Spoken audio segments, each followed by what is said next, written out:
Salam aleykum və rəhmətullah. Deməli, mən bugün D vitamini haqqında danışmaq istəyirəm.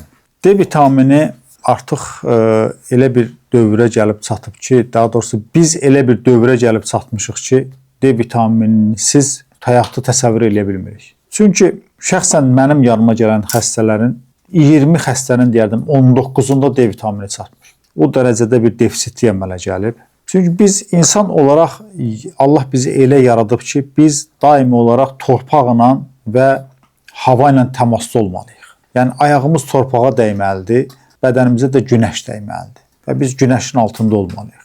Təbii ki, bu da təmiz havada olan günəş olmalıdır. İndi baxın ki, bizim Azərbaycan əhalisinin əksəriyyəti şəhərlərdə yaşayır, əsasən də Bakı şəhərində yaşayır. Heç Bakı şəhərində torpağa belə günəş düşə bilmir. Yer tapır günəş, gəlsin torpağa çatsın. Hələ bu bizə necə gəlib çatacaq? Yəni o qədər şəhər sıxlaşıb, tüstü, duman. Bunların hamısı təsir eləyir ki, bizim bədənimiz, yəni dərimiz günəşdən D vitaminini mənimsəyə bilməsin və yaxud da ki, az mənimsəsin. Və biz həkim də məcbur oluruq ki, xəstələrimizə D vitamini yazaq. Çünki D vitamini defisitlərinin də böyük fəsadları var. Saç tökülmə əmələ gəlir, dəri vaxtından tez qırışır, üzdə qırışlar əmələ gəlir, sümüklərdə ağrılar əmələ gəlir, oynaqlarda deformasiyalar əmələ gələ bilir, toxumalar düzgün qidalanmır, mineral azlığı əmələ gələ bilir. Çünki bir sıra minerallar sinkdir, selindir, sonra kalsiumdur. Bunların hamısının D vitamininə bir bağlılığı var. D vitamininin çatışmazlığı mineralların sorulmasının da qarşısını alır və insanın belə deyək ki, həyatını iflic edir.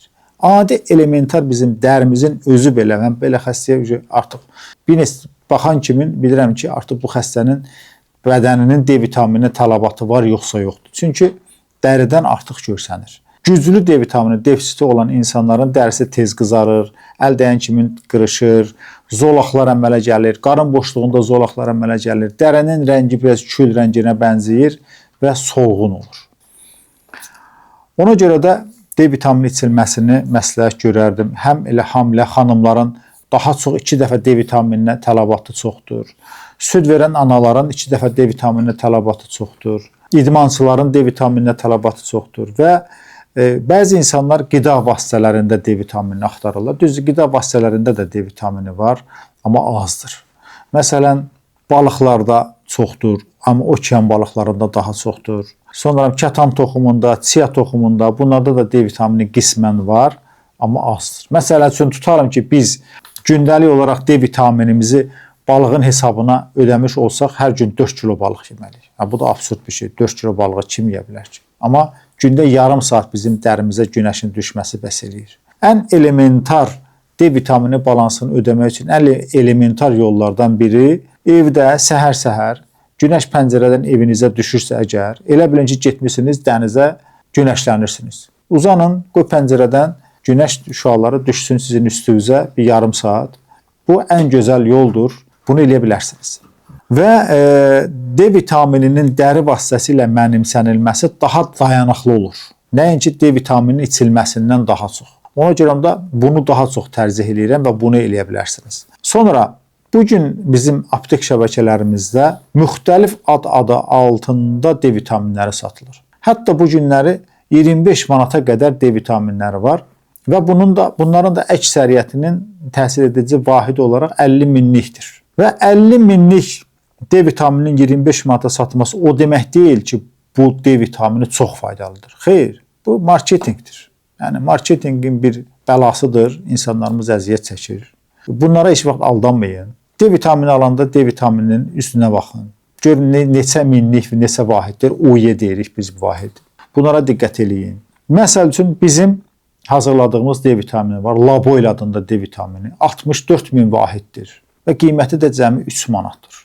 Mən bunu xəstələrimə məmnuniyyətlə yazıram və çox gözəl də faydalarını görürəm. Məsələn, D vitamininin bir sıra yağlarla birlikdə qəbulu və bunun mənimsənilməsini asanlaşdırır.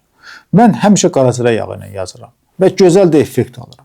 Və bunu da mən hamıya məsləhət görürəm. Buradan elə bizim Azərbaycan xalqına da məsləhət görürəm ki, bu formada eləyə bilərsiniz. Məsəl üçün, 2 dənə 250 qramlıq qaracıra yağı alırsınız, 8 dənə D vitamini alırsınız.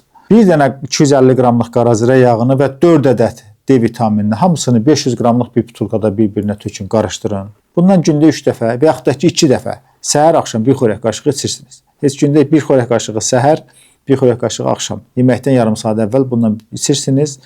Bu hamısı qutarana qədər. Lap D vitaminimiz 3-ə çatsın. 1 olsun, 2 olsun, 3 olsun və bu qarışımları içib qutarandan sonra gedin yoxlatdırın, baxın. Görün nə qədər qalxacaq, normadan da yuxarıya keçəcək inşallah. Yəni normadan yuxarı deyəndə ki 30 və 100 bizim normamızdır. Bax bu qarışımı içəndən sonra ən azı bir sizdə 40-a, 50-yə qədər, 45-ə qədər gəlib çatacaqdır. Yəni bu da insan üçün ideal bir D vitamini balansıdır. Bunu istifadə edə bilərsiniz inşallah. Çalışın, sağlam olun, biz də içində amin, sağ olun.